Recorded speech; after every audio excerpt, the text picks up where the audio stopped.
semua ini, siapa yang menyembah dan siapa yang disembah pada posisi ini, Ustaz? Ya, kalau sudah ada pembagian seperti itu tentang menyembah dan yang disembah, maka tetap disebut sebagai yang disembah adalah Tuhan, yang menyembah adalah hamba.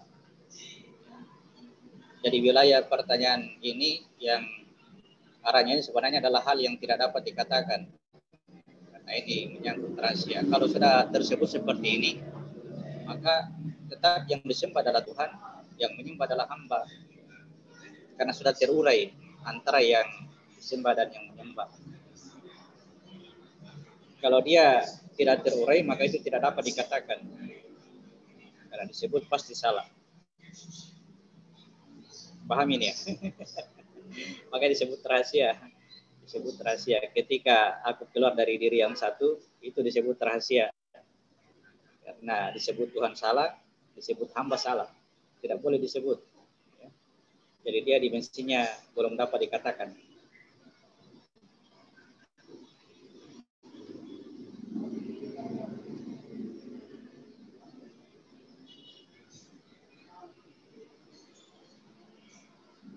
Paham itu, Di?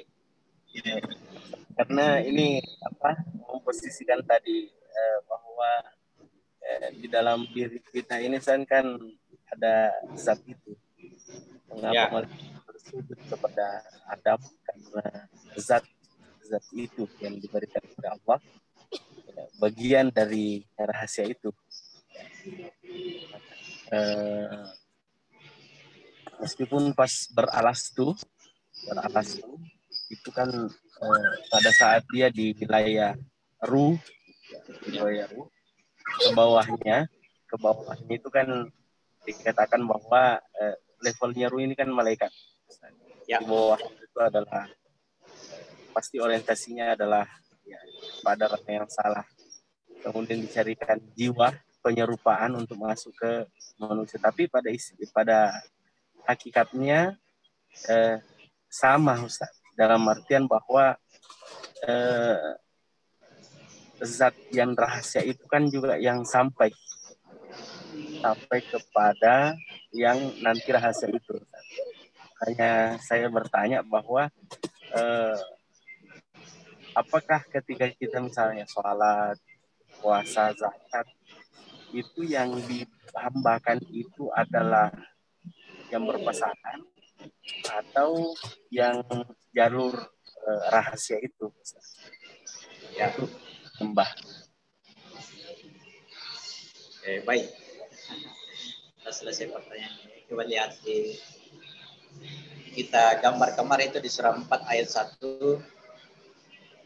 Dari diri yang satu keluar aku. Kemudian setelah itu aku dihijab oleh cahaya menjadi ruh. Lalu dibuat keserupaannya. Ya, itu dimasukkan ke dalam jasad. Jadi sebelum dimasukkan ke dalam jasad, pada sisi sebelah kirinya terjadi proses dari diri yang satu muncul pasangan, kemudian dari keduanya diciptakan segala sesuatu yang berpasang-pasangan, kemudian pada ujungnya terbentuk jasad. Jadi perjalanan dari diri yang satu keluar daripadanya pasangan, kemudian sampai terbentuk jasad kita, itu simbol dari nama Allah yang huruf terakhir atau huruf H. Situ simbol huruf H dari diri yang satu yang berpasangan itu. Alif terhijab oleh pasangan. Jadi huruf H itu alifnya ada di dalam huruf H. Jadi H menyembunyikan alif.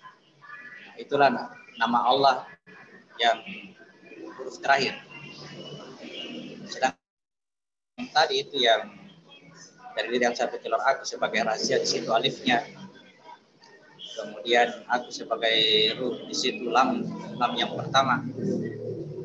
Kemudian dibuat keserupaan, itu lam yang kedua. Jadi secara keseluruhan ini adalah alif lam lam ha. meliputi seluruhnya. Tidak ada lagi yang terpisah daripada itu. Artinya ketika ada pertanyaan tadi, siapa yang disembah dan siapa yang menyembah, maka kalau ada bahasa seperti ini, maka dari hurufnya tadi, dari alif lam lam ha itu tadi, maka tetap dibahasakan bahwa yang berada di huruf ha itu menyembah kepada yang berada di alif, di rahasia, dalam namanya, dalam satu nama itu, dalam satu nama Tuhan. Seperti itu.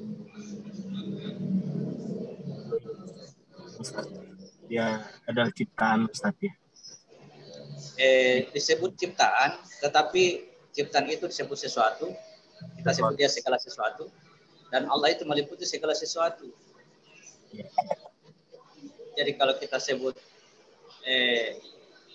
ada Tuhan dan ada makhluk, maka kita akan menyebutnya bahwa Tuhan itu adalah Allah, makhluk itu adalah alam nyata ini, atau ada malaikat, atau ada alam jin, kita sebut makhluk.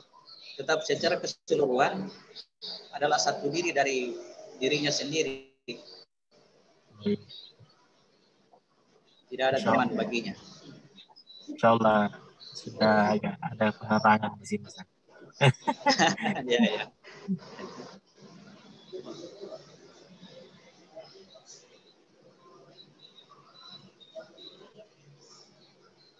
Jadi kalau kita amati Tuhan itu dengan nama Allah, sebenarnya dengan nama Allah ini dia sudah memperkenalkan dirinya. Siapa sebenarnya dia? Yang manakah yang disebut Allah ini? Makanya digunakan simbol-simbol bahasa Arab, karena itulah simbol yang paling tepat, yang paling mendekati untuk menyampaikan dari simbol itu makna apa yang ada di balik itu, di balik alif lam lam ha ini. Siapa yang dikasih nama Allah ini sebenarnya?